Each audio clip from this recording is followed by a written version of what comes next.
नमस्कार दोस्तों, मेरा नाम है अतुल श्रीवास्तव और स्वागत है आपका नेक्सस जीएस में। समीक्षा अधिकारी 2016 प्री के संपूर्ण पेपर के बारे में हम लोग डिस्कस करने जा रहे हैं आज। और 16 में आपका समीक्षा अधिकारी 2016 प्री का पेपर 2 बार हुआ था। पहली बार जो पेपर हुआ था वो निरस्त हो गया था। ये पेपर हुआ था 27 नवंबर 2016 को। किन्हीं कारणवश आपका ये पेपर निरस्त हुआ था, तो ये पेपर 2 बार हुआ। आपका समीक्षा अधिकारी 2016 का पेपर 2 बार हुआ। तो आज हम लोग जो डिस्कस करने जा रहे हैं वो 27 नवंबर 2016 को जो पेपर हुआ था समीक्षा अधिकारी का, उसके बारे में डिस्कस करने जा रहे हैं। चलिए शुरुआत करेंगे ऋग्वेद से। तो ब्राह्मण साहित्य में सबसे जो प्राचीन ग्रंथ है वो आपका ऋग्वेद है, जिसमें मुख्य स्रोतों का संकलन किया गया है। ऋग्वेद में कुल 10 मंडल और 1028 सूक्त हैं। ऋग्वेद के मंत्रों को यज्ञ के अवसर पर देवताओं की स्तुति हेतु होत्र ऋषियों द्वारा उच्चारित किया जाता था। ऐत्रेय तथा कौस्तिकी ऋग्वेद के 2 ब्राह्मण ग्रंथ हैं। तो ऋग्वेद क्या है? ये आपका स्रोतों का संकलन है। नेक्स्ट है सुबुद्ध के बारे में बात करें तो बुद्ध द्वारा बौद्ध धर्म में दीक्षित अंतिम जो व्यक्ति था वो आपका सुबुद्ध था। और आनंद के बारे में बात करें तो आनंद उनका सबसे प्रिय शिष्य था, जिनके अनुरोध पर ही महात्मा बुद्ध ने स्त्रियों को बौद्ध धर्म में दीक्षित किया था। तो अगर पूछा जाए या फिर पूछा गया था उस टाइम पे बुद्ध द्वारा जो रूपांतरित कौन सा ऐसा व्यक्ति था जो अंतिम व्यक्ति था, तो बुद्ध द्वारा दीक्षित किया जाने वाला जो अंतिम व्यक्ति था वो आपका सुबुद्ध था। नेक्स्ट है एका ब्राह्मण के बारे में बात करें तो गौतमी पुत्र शातकर्णी के लिए एका ब्राह्मण जो है वो अब प्रयुक्त हुआ है। नेक्स्ट है जहांगीर के बारे में बात करें तो समुद्रगुप्त के प्रयाग प्रशस्ति वाले स्तंभ पर जहांगीर का लेख मिलता है। नेक्स्ट पॉइंट है ग्वालियर के तेली मंदिर के बारे में बात करें तो ग्वालियर के तेली मंदिर में नक्काशी जो है वो आपका मूर्तियां उत्तर भारतीय शैली में हैं, जबकि जो शिखर है वो आपका द्रविड़ शैली में निर्मित किया गया है। और पता ही है कि इस मंदिर की जो वास्तुशैली में हिंदू और बौद्ध दोनों वास्तुकला का एक मिश्रण समाहित किया गया है।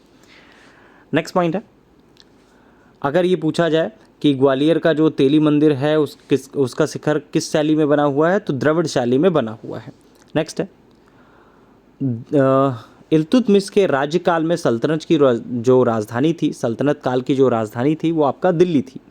नेक्स्ट है चंदावर के युद्ध के बारे में बात करें तो मोहम्मद गौरी द्वारा चंदावर के युद्ध 1194 में गढ़वाल शासक जयचंद को पराजित किया गया था। जयचंद गढ़वाल वंश का अंतिम शासक था, जिसके दरबार में संस्कृत के महान विद्वान श्री हर्ष रहते थे, जिन्होंने नैश चरित्र नामक ग्रंथ लिखा था। पूछा गया था कोई कौन सा ऐसा राजा था जो मोहम्मद गौरी द्वारा चंदावर के युद्ध में पराजित हुआ था, तो जयचंद था। बाकी आपकी स्क्रीन पे एक लिंक चल रहा होगा nexus GS bye Atul sir. ये हमारे टेलीग्राम चैनल का लिंक है। Almost 19,500 plus students nexus GS पर जो टेलीग्राम चैनल है उस पर इनरोल्ड हैं। आप लोग भी ये फ्री चैनल ज्वाइन कर सकते हैं। आपको बहुत सारी इन्फॉर्मेशन क्लास रिलेटेड या फिर नए एग्जामिनेशन रिलेटेड मिलती रहती हैं। चलिए अकबर के बारे में बात करें तो सर्वप्रथम अकबर के साथ वैवाहिक संबंध जो स्थापित किए थे वो आपका कछवाहों ने स्थापित किए थे। तो कछवाहा नामक परिवार ने सर्वप्रथम अकबर के साथ वैवाहिक संबंध जो है स्थापित किए थे। नेक्स्ट है कुछ टाइम पीरियड हैं, जैसे हॉकिंस का जो टाइम पीरियड था वो 1608 से 1611 था। टॉमस रो के बारे में बात करें तो 1615 से 1619 था। मनुची के बारे में बात करें तो 1653 से 1708 था। रॉल्फ फिच के बारे में बात करें तो 1585 से 1586 था। नेक्स्ट है अब्दुल कादिर बदायूनी के बारे में बात करें तो महाभारत का रजमनामा नाम से फारसी अनुवाद अकबर के समय में अब्दुल कादिर बदायूनी और फैज़ी द्वारा किया गया था। अबुल फजल ने कालिया दवस और पंचतंत्र का फारसी में अनुवाद किया था। पूछा गया था कि किसने महाभारत का फारसी में अनुवाद किया था, तो अब्दुल कादिर बदायूनी ने किया था। नेक्स्ट है जहांगीर के मकबरे के बारे में बात करें तो जहांगीर का मकबरा जो है वो आपका लाहौर में है। नेक्स्ट है असम में सर्वप्रथम चाय कंपनी की स्थापना के बारे में बात करें तो द असम कंपनी भारत की सबसे पुरानी व्यावसायिक चाय कंपनी है। इसकी स्थापना 1839 में करीब 5 लाख की पूंजी के साथ असम में की गई थी। इसका मुख्यालय नज़ीरा असम में है। पूछा गया था कि असम में सर्वप्रथम चाय कंपनी की स्थापना कब हुई थी, तो 1839 में हुई थी। साहब ए बहादुर के बारे में बात करें तो 1857 के विद्रोह के दौरान बहादुर शाह ने बख्त खान को साहब ए आलम बहादुर का खिताब दिया था। नेक्स्ट है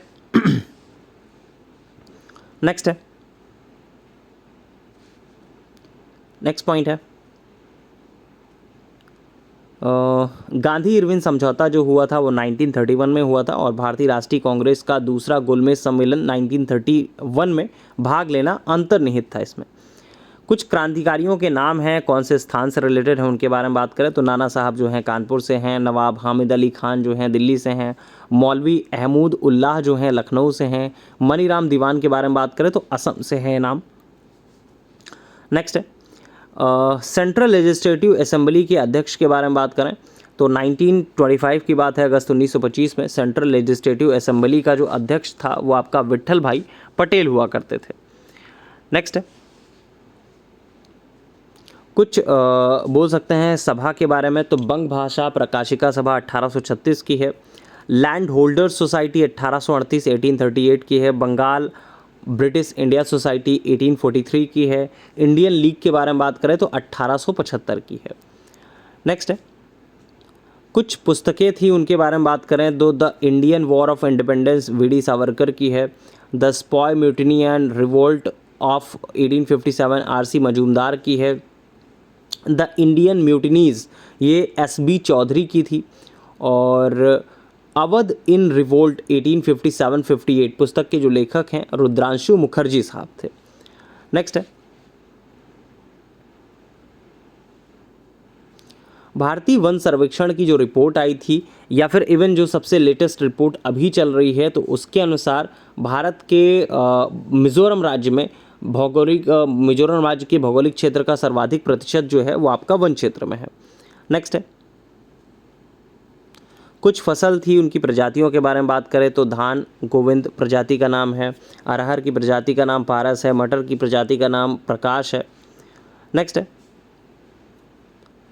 मार मृदा के बारे में बात करें तो मार मृदा जो है बुंदेलखंड क्षेत्र के झांसी ललितपुर बांदा आदि जिलों में पाई जाती है, और पता ही होगा कि काली मिट्टी के दो प्रकार होते हैं, कावड़ मृदा और एक होता है मार मृदा।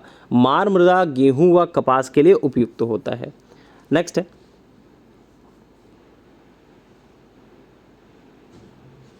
नेक्स्ट पॉइंट है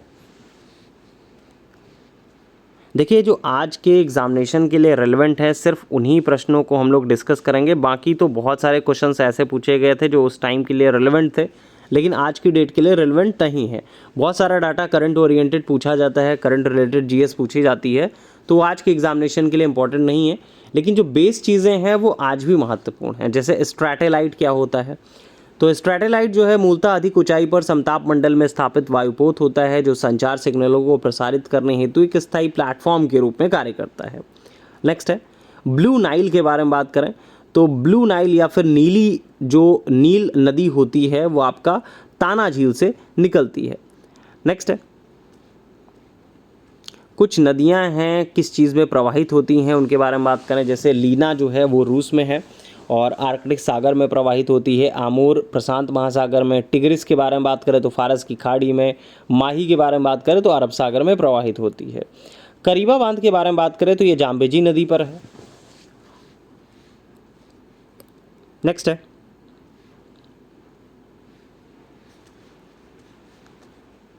नेक्स्ट पॉइंट है जनसंख्या घनत्व के बारे में बात करें तो जनसंख्या घनत्व जो है वो 1106 है बिहार का और ये सर्वाधिक है। नेक्स्ट है ये 2011 की जनगणना के अनुसार बात हो रही है। नेक्स्ट पॉइंट है 1921 को जनसंख्या के इतिहास में महान विभाजक वर्ष कहा जाता है।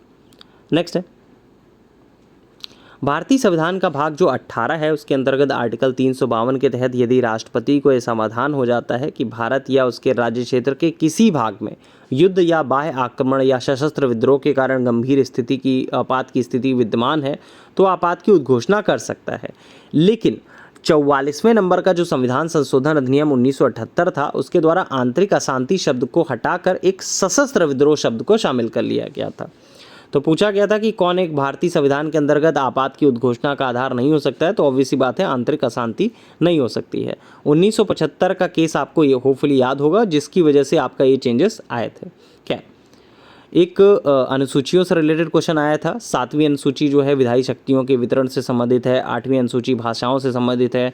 9वीं अनुसूची जो है कुछ अधिनियमों का विधि मान्यकरण से संबंधित है। 10वीं अनुसूची दल बदल परिवर्तन के आधार पर निर्भरता से संबंधित है। होपफुली सभी को याद होगा, क्योंकि अक्सर नेक्सस जीएस का जो पब्लिक टेलीग्राम चैनल है उस पर शेयर भी की जाती है और आप लोगों को पता भी होगा चीज़ों के बारे में, क्योंकि क्लास में भी पढ़ाई जाती हैं चीज़ें और इसके अलावा लगातार शेयर भी किया जाता है नेक्सस जीएस का जो पब्लिक फ्री टेलीग्राम चैनल है उसमें।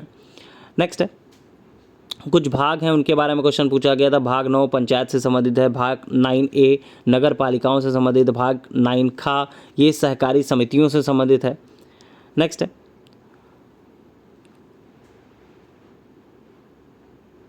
भाग 10 के बारे में बात करें तो अनुसूचित क्षेत्रों से संबंधित है। नेक्स्ट है, 58 नंबर के संविधान संशोधन से रिलेटेड एक क्वेश्चन पूछा गया था। भारतीय संविधान के प्राधिकृत हिंदी पाठ को 58वें संविधान संशोधन 1987 के द्वारा प्रकाशित करने के लिए अधिकृत किया गया था। कुछ कार्यक्रम हैं उनके शुरू होने के वर्ष के बारे में बात करें, जैसे स्वर्ण जयंती ग्राम स्वरोजगार योजना 1999, स्वर्ण जयंती शहरी रोजगार योजना ये है 1997 की, जवाहर रोजगार योजना 1989 की है, राष्ट्रीय ग्रामीण स्वास्थ्य मिशन बहुत पूछा जाता है 2005 की है। नेक्स्ट है गेहूं के सबसे बड़े उत्पादक के बारे में बात करें तो उत्तर प्रदेश आज भी गेहूं का सबसे बड़ा उत्पादक है। नाबार्ड के बारे में बात करें तो नाबार्ड की स्थापना जो है 12 जुलाई 1982 को हुई थी और यह कृषि के लिए एक ऋण प्रदान करने की एक संस्था है कह सकते हैं। तो 12 जुलाई 1982 को स्थापित राष्ट्रीय कृषि और ग्रामीण विकास बैंक मतलब नाबार्ड द्वारा कृषि साख के अतिरिक्त अन्य संस्थागत विकास, गैर कृषि क्षेत्र, वित्तीय समावेशन आदि में भी प्रोत्साहित किए जा सकते हैं। नेक्स्ट है, सूक्ष्म लघु एवं मध्यम उद्योग विकास अधिनियम के बारे में बात करें, ये आपका 2006 में पारित किया गया था। नेक्स्ट है, उपभोक्ता सहकारी भंडार स्थापित करने की बात करें तो उपभोक्ता सहकारी भंडार सदस्यों द्वारा स्थापित किए जाते हैं। नेक्स्ट है, सेबी अधिनियम के बारे में बात करें 1992 में पारित हुआ था। नेक्स्ट है, जर्मेनियम के बारे में बात करें तो जर्मेनियम जो है ट्रांजिस्टर का एक महत्वपूर्ण पार्ट होता है। ट्रांजिस्टर में अर्धचालक के रूप में जर्मेनियम तथा सिलिकॉन का प्रयोग किया जाता है। इस प्रकार कह सकते हैं कि जर्मेनियम ट्रांजिस्टर का एक महत्वपूर्ण पार्ट है। अर्धचालकों की चालकता सामान्य ताप पर चालक और विद्युतरोधी पदार्थों के मध्य होती है।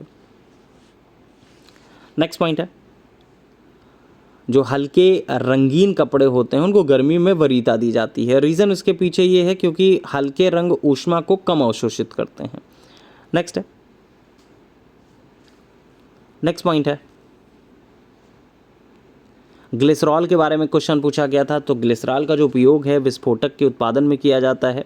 ग्लिसरॉल जो होता है कार्बनिक यौगिक होता है जो सांद्र नाइट्रिक अम्ल तथा सांद्र सल्फ्यूरिक अम्ल की उपस्थिति में नाइट्रोग्लिसरीन बनाता है, जो एक विस्फोटक पदार्थ होता है। पूछा गया था कि किसका उपयोग विस्फोटक के उत्पादन में किया जाता है, तो ग्लिसरॉल का उपयोग किया गया था। लाल फास्फोरस के बारे में बात करें तो किसका उपयोग दिया सलाई के निर्माण में किया जाता है, तो लाल फास्फोरस का किया जाता है। नेक्स्ट है, यीस्ट के बारे में बात करें तो यीस्ट जो है किण्वन से प्राप्त किया जाता है। कैसीन जो है दुग्ध प्रोटीन और एलोवेरा जो है वो आपका आवृत बीजी पादप होता है। घटपर्णी या नेपेंथीस के बारे में बात करें तो घटपर्णी या नेपेंथीस प्रायः नाइट्रोजन की पूर्ति हेतु कीटों का भक्षण करने वाला पादप होता है। नेक्स्ट है, करनाल बंट के बारे में बात करें तो गेहूं फसल का रोग है। नेक्स्ट है, सांप के जहरीले विषदंत के बारे में बात करें तो सांप के जहरीले विषदंत जंबिका दंत के रूपांतरित रूप होते हैं जो कि ऊपरी जबड़े में ही स्थित विष ग्रंथियों से संबंधित होते हैं। नेक्स्ट है, मच्छरों के बारे में बात करें तो नर की अपेक्षा मादा मच्छर के जो डैने होते हैं वो बड़े होते हैं और केवल मादा मच्छर ही रक्त चूसती हैं, जबकि जो नर मच्छर है अपना पोषण फल या फूलों के रस से करते हैं। नेक्स्ट है, हड्डियों में उपस्थित यौगिक क्या होता है, ये कैल्शियम फॉस्फेट होता है। सिरका में उपस्थित अम्ल के बारे में बात करें तो एसिटिक एसिड होता है। दूध का जो खट्टा होना होता है वो किसकी उपस्थिति के कारण होता है, लैक्टिक एसिड के कारण होता है। फलों का पकना एथिलीन के कारण होता है। विटामिन ए की कमी से रतौंधी होती है। विटामिन B3 की कमी से पेलाग्रा होता है। विटामिन डी की कमी से सूखा रोग होता है। फॉलिक एसिड की कमी से रक्ताल्पता होता है। नेक्स्ट है, बर्ड फ्लू के बारे में बात करें तो बर्ड फ्लू आए दिन चर्चा में रहता है, अभी तो फिलहाल नहीं चल रहा है लेकिन आए दिन रहता है। तो बर्ड फ्लू का जो कारक है H5N1 है। बर्ड फ्लू एक संक्रामक रोग है जो मुख्यतः मुर्गियों को प्रभावित करता है। H5N1 वायरस जनित यह रोग जो है मनुष्यों में मुर्गी के माध्यम से अथवा संक्रमित व्यक्तियों के माध्यम से संचारित होता है। टैमी फ्लू जो है इस व्याधि हेतु एक महत्वपूर्ण औषधि का नाम है। नेक्स्ट पॉइंट है कुछ राष्ट्रीय उद्यानों के बारे में बात करें, उनके ईयर के बारे में बात करें, जैसे जिम कॉर्बेट की स्थापना 1936 में हुई थी, कान्हा की 1955 में, काजीरंगा 1974, साइलेंट वैली जो है 1980 में हुई थी। भूमंडलीय हेक्टेयर के बारे में बात करें तो पारिस्थितिकी पदछाप की माप की जो इकाई है वो आपका भूमंडलीय हेक्टेयर है।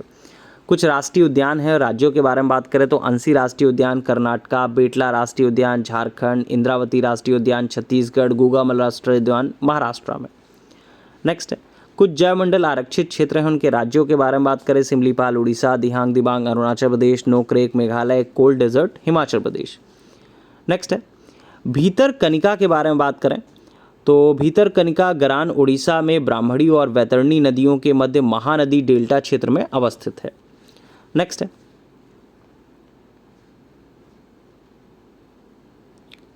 भारत के समस्त राज्यों में क्षेत्रफल के अनुसार अगर बात करें तो उत्तर प्रदेश का चौथा नंबर आता है। पहले नंबर पे ऑब्वियस सी बात है राजस्थान है, फिर मध्य प्रदेश है, फिर महाराष्ट्र है, फिर आपका उत्तर प्रदेश आता है। नेक्स्ट है मिर्ज़ा गालिब के बारे में बात करें तो उर्दू के महान शायर रहे हैं मिर्ज़ा गालिब। इनका जन्म हुआ था 1797 में और आगरा में हुआ था। पूछा जाता है कि किसका जन्म आगरा में हुआ था, कौन से ऐसे महान शायर रहे हैं, तो मिर्ज़ा गालिब साहब रहे हैं। ललित कला अकेडमी के बारे में बात करें तो ललित कला अकेडमी की स्थापना उत्तर प्रदेश की राजधानी लखनऊ में हुई थी और 1962 में हुई थी। उत्तर प्रदेश की प्रथम महिला मुख्यमंत्री के बारे में बात करें तो सुचेता कृपलानी जी थी। कुछ स्थान हैं कौन से उत्पाद के लिए फेमस हैं, जैसे खुर्जा जो है मृतिका शिल्प के लिए, मेरठ खेलकूद के सामान के लिए है, जलेसर जो है वो ढलवी घंटियों के लिए फेमस है, और नक्काशी कास्ट शिल्प के लिए स्थलों में आपका मैनपुरी, सहारनपुर, बिजनौर, बुलंदशहर ये सारे के सारे फेमस हैं। लखीमपुर खीरी जो है वो चीनी उत्पादक क्षेत्र है। नेक्स्ट है मुड़िया पूर्णिमा मेले के बारे में बात करें तो इसका जो आयोजन है वो आपका गोवर्धन में होता है। नेक्स्ट है कुछ उत्पादों के बारे में बात करें, जैसे अलीगढ़ जो है वो तालों के लिए फेमस है, फिरोज़ाबाद चूड़ियों के लिए, मुरादाबाद के बारे में बात करें तो पीतल के बर्तन के लिए फेमस है, टांडा जो है विद्युत करघा के उत्पाद के लिए फेमस है। कुछ पक्षी विहार हैं उनके बारे में बात करें, समस्तपुर रायबरेली में है, नवाबगंज उन्नाव में है, बखीरा संत कबीर नगर में है, सांडी जो है हरदोई में स्थित है। नेक्स्ट है कुछ रीजनिंग के क्वेश्चंस भी आते हैं, तो रीजनिंग के क्वेश्चंस तो ऑब्वियस सी बात है आपको लगाने ही पड़ेंगे। करंट अफेयर्स के काफ़ी क्वेश्चंस आते हैं, तो करंट अफेयर्स अभी इसके बारे में डिटेल से डिस्कस होगा। भारतेंदु नाट्य अकेडमी के बारे में बात करें तो भारतेंदु नाट्य अकेडमी की स्थापना हुई थी 1975 में, 1975 में। नेक्स्ट है इटावा नामक स्थान को सितार और सुरबहार संगीत के इमदाद खानी घराना के लिए जाना जाता है। नेक्स्ट है शंभू महाराज के बारे में कई बार क्वेश्चन पूछा गया है। शंभू महाराज को हिंदुस्तानी शास्त्रीय संगीत की शिक्षा जो दी थी वो आपका रहीमुद्दीन खान ने दी थी। नेक्स्ट है कुछ संस्थान हैं कहाँ पर स्थित हैं इसके बारे में बात करें। राष्ट्रीय पर्यावरण अभियांत्रिकी अनुसंधान संस्थान जिसको नीरी बोला जाता है नागपुर में है। केंद्रीय खाद्य और प्रौद्योगिकी अनुसंधान संस्थान मैसूर में है। केंद्रीय आलू अनुसंधान संस्थान शिमला में है। केंद्रीय तंबाकू अनुसंधान संस्थान ये आपका राजमुंद्री में है। पॉलिटिक्स इन इंडिया पुस्तक के बारे में बात करें तो रजनी कोठारी की है। नेक्स्ट पॉइंट है विनिमय साध्य विलेख के बारे में बात करें तो विनिमय साध्य विलेख जो है 1882 में प्रभावी हुआ था। पारित जो हुआ था वो 1881 में पारित हुआ था, और जो प्रभावी हुआ था वो आपका 1882 में प्रभावी हुआ था। तो ये रहा आपका 2016 में जो पेपर निरस्त हुआ था उसके बारे में डिटेल्स। और जैसा कि मैंने स्टार्टिंग में भी क्लास के बताया इस चीज़ के बारे में कि अगर आपको रेगुलर अपडेट्स चाहिए, फ्री में बहुत सारा मटेरियल जो है नेक्सस जीएस की प्रोफाइल पे आपको डिलीवर किया जाता है। Nexus GS by Atul sir, आप इस चैनल को ज्वाइन कर सकते हैं, टेलीग्राम चैनल को ज्वाइन कर सकते हैं। इस वीडियो के लिंक में आपको इस वीडियो के डिस्क्रिप्शन बॉक्स में इस वीडियो का लिंक मिल जाएगा। अगर आप फेसबुक पे ये वीडियो देख रहे हैं तो हमारा प्रोफाइल आप नेक्सस जीएस देख सकते हैं, वहाँ पे आपको इसके रिलेटेड जानकारियाँ मिल जाएंगी। और अगर यूट्यूब पे देख रहे हैं तो डिस्क्रिप्शन बॉक्स में ही आपको सारी की सारी जो लिंक्स हैं वो मिल जाएंगी। नेक्सस जीएस के 2 व्हाट्सअप नंबर हैं 6390540001 या 7080540001। ये 2 नंबर आपका नेक्सस जीएस की रनिंग है और इन्हीं दोनों नंबर पे आपको संपूर्ण जानकारी, जो भी रनिंग बैच चल रहा होगा उसके बारे में संपूर्ण जानकारी मिल जाएगी। बाकी समीक्षा अधिकारी के नए बैच के लिए आप इस वीडियो के डिस्क्रिप्शन बॉक्स में जा सकते हैं, वहाँ आपको इस बैच के बारे में, नए बैच के बारे में सारी डिटेल्स मिल जाएंगी। Thank you so much.